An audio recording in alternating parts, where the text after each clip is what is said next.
Shalom, beloveds of the King.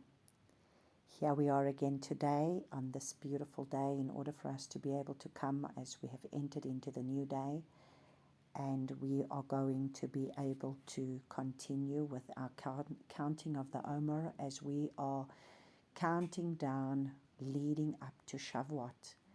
And let us pray. Baruch atah Yahuwah Eloheinu melech haolam asher kitshanu b'mitzvotav v'tzivanu al seferat ha-omer hayom yom shloshim ve-shmoni. Blessed are you, Yahuwah our Lord, King of the universe, who has sanctified us with his commands and commanded us to count the Omer in this day. So praise day 38. So we are now in day 38, and we are reading chapter 40 of the book of Yirmiyahu. And how exciting this has been. And now we are getting to a place of where we are now going to unfold into a new chapter, a new understanding of what is going on now, as they've now been handed over to the king of Babel, and he has come, and now we're going to see what is going to happen now amongst the remnant. And beloveds of the King, this is now going to get hectic, as we're going to see over the next few weeks. And so now we are going to start in chapter 40 as we continue to read Jeremiah. And the word that came to Yirmiyahu from Yahuwah after Nebuzaradan, chief of the guard, had let him go from Ramah, when he had taken him bound in chains among all the exiles from Jerusalem and Yehudah, who were being exiled to Babel. So understand, among the exiles that was also chained was now Yirmiyahu. But the king of Babel, the sovereign of Babel, had heard about Yirmiyahu. And that is why last night we saw that he said, let him go. And you to serve this man, and you to serve whatever he tells you to do, you are to do. And the chief of the guard took Yirmiyahu and said to him, Yahuwah your Lord has spoken this evil on this place. Now, you've got to see this, because isn't it interesting? Even the heathen can understand. The heathen can understand. And Yahuwah has brought it on and has done as he has said, because you have sinned against Yahuwah and did not obey his voice. Therefore, this matter has come upon you. Now, how interesting. How the Father is using a heathen commander, captain of this army of the sovereign of Babel, and Yari is busy telling him that all of this has come upon you people because you did not obey Yahuwah. And he is saying, and Yahuwah has brought it on and has done as he has said. So interesting how this man, this Nebuzaradan, how he knew what was the word that had come forth from the Father. So when the Father wants to speak through a prophet's mouth, it's going to reach where it needs to go. It will even reach the heathen if it needs to reach the heathen. Because at the end of the day, Father's word will go forth. And how interesting it is, because Nebuchadnezzar knew about Jeremiah and about what Yirmiyahu was prophesying. And he knew that they were to be able to surrender to him. So the prophecy had gone forth. But you know how sad it is? Here is these men that are heathen, that do not believe. They are not people that basically serve Abba Yahuwah, yet they knew his prophecy, and they have said, what he said he would do, he has done. And now Abba Yahuwah has revealed himself amongst the nations, Amongst those heathen, he has revealed himself. Yet how sad that his own people and the sovereign of his land did not bow down to believing Abba Yahuwah. But yet, here is this man that is a heathen, he's not a Hebrew. And yet look at what he's saying. This has happened because you people sinned. You people sinned. And everything that Yahuwah said he was going to do has come upon you. And now see, I loosen you today from the chains that were on your hand. If it seems good to you to come with me to Babel, come, and I shall look after you. But if it seems wrong for you to come with me to Babel, remain here. See, all the land is before you. Go wherever it seems good and right for you to go. Now, isn't this amazing? Now, here, Jeremiah, who has been a prisoner for how long? Backwards and forwards, prisoner amongst his own people. He was a prisoner. Now he sits in front of the enemy, the very enemy that he's had to surrender himself to. And yet the enemy is telling him, I let you go, and you are free to go wherever you want to go. Now, may this be a lesson for us in this today. When you are obedient to the Father, even your enemy will serve you. Because at the end of the day, you must understand the obedience that we need to have is to Abba Yahuwah. So when we are faithful to Him, the enemy, even Satan, has to bow to the Father and to His ways.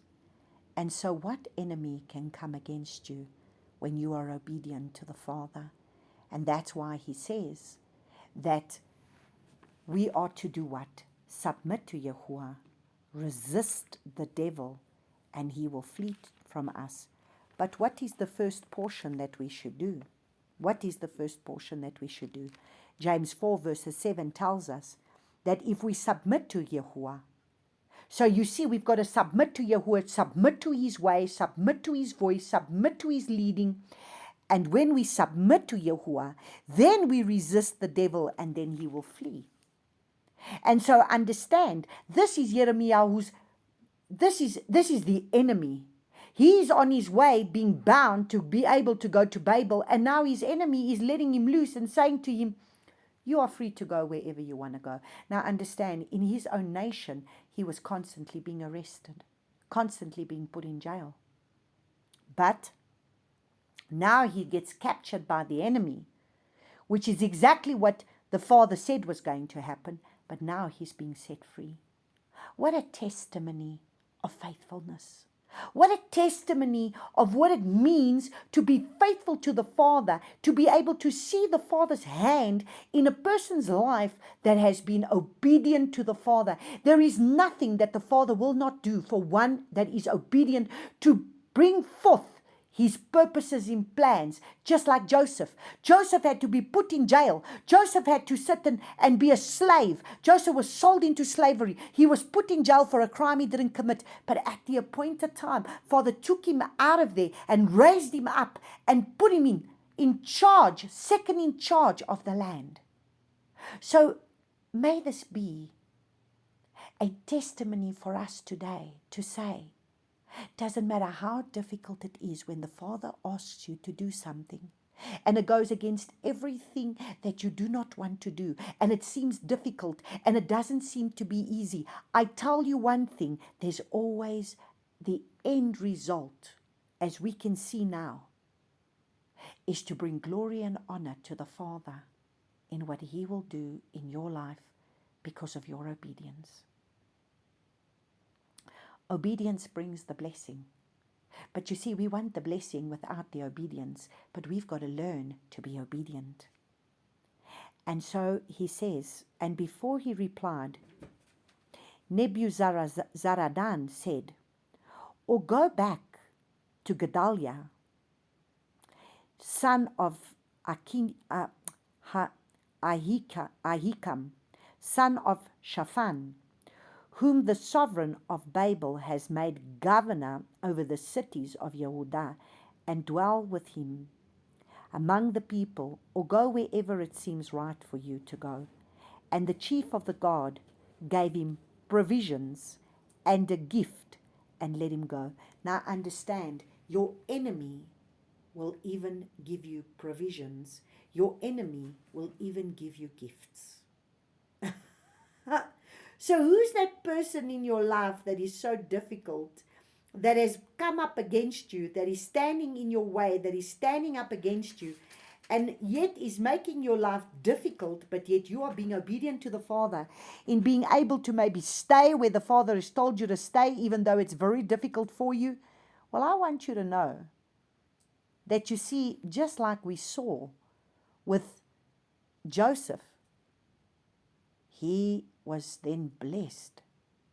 And even the Pharaoh now has blessed not only him, but also his family. And Yahz Yirmiyahu, and this is the enemy, but the enemy is giving him provisions and giving him a gift and letting him go free.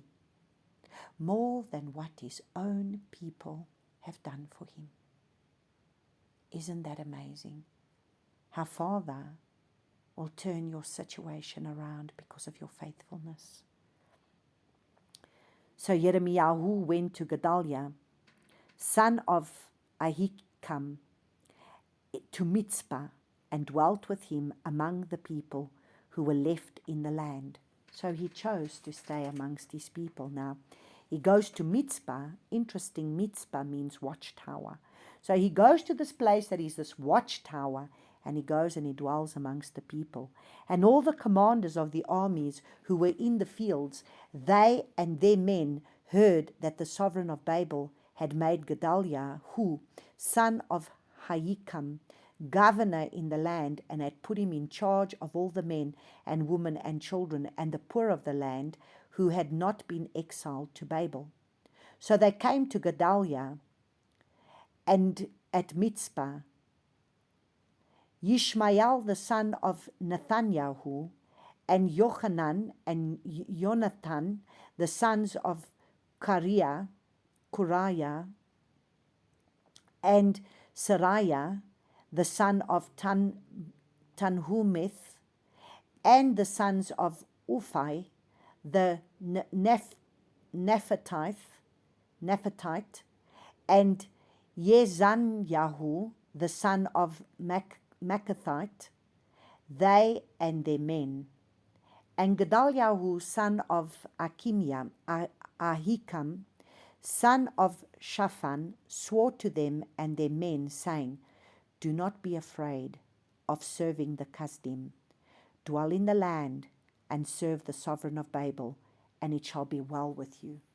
Because you see, they have understood. Now, understand, they could have put one of their own Babylonian type people, the Kasdim, they could have put them in charge of all the cities, but they chose to put Gedaliah, they chose to put him in charge. And now he's telling the people, don't be afraid.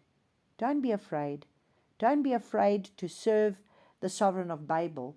This is what the Father had said. If you're going to go into the exile, if you're going to serve, you have to allow the process that has to happen. Now, again, may this be a lesson for us. Sometimes there is a process that the Father wants to bring in our lives. And we don't quite like the process. And the process seems to be very difficult. And the process seems to be sometimes long-winded, and we are in this difficult place that we don't want to be. I know that even in myself, the Father put us through a difficult time, and we were in a place, and towards the end it became very difficult. But I had to go through the process of what the Father had me to go through, because he was birthing a thing within me. There was a work that he wanted to do within me. And so sometimes the Father wants to allow us to go through a process. Understand, he allowed his people to go into exile to have the king of the sovereign of Babel to be sovereign over them and not one of their own. And he allowed them to go into this exile because they did not want to repent, and he was going to teach them that he is the sovereign and he's on his throne. We are not on our throne.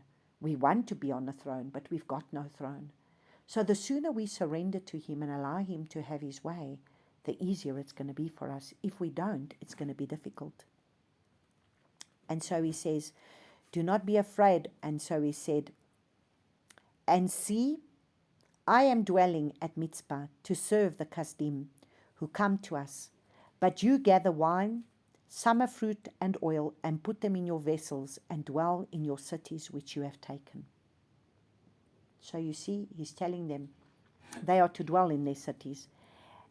Also, when all the Yehudim who were in Moab and among the Ammonites and in Edom and who were in all the lands heard that the sovereign of Babel had left a remnant of Yehudah, and that he had set over them Gedaliah, son of Ahikam, son of Shaphan, then all the Yehudim returned from all the places where they had been driven, and came to the land of Yehudah, to Gedaliah at Mitzpah, and gathered wine and summer fruit in large quantities.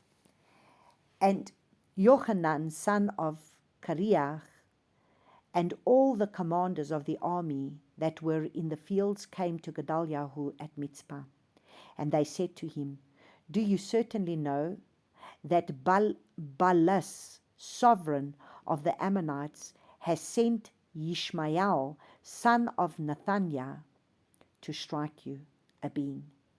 But Gedaliah, son of Ahikam, would not believe them. So you see, sometimes we will have an enemy in our camp. Those that are of your own tribe come up against you. And so now he's being warned by his own people to say that there is a man that has been assigned.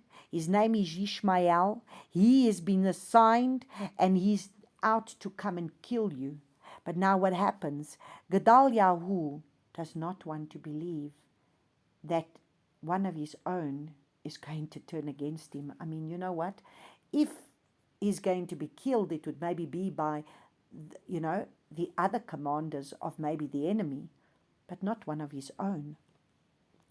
Then Yochanan, son of Kareah, spoke secretly to Gedaliah in Mitzpah, saying, please, let me go and strike Ishmael, son of Nathaniah, without anyone knowing it.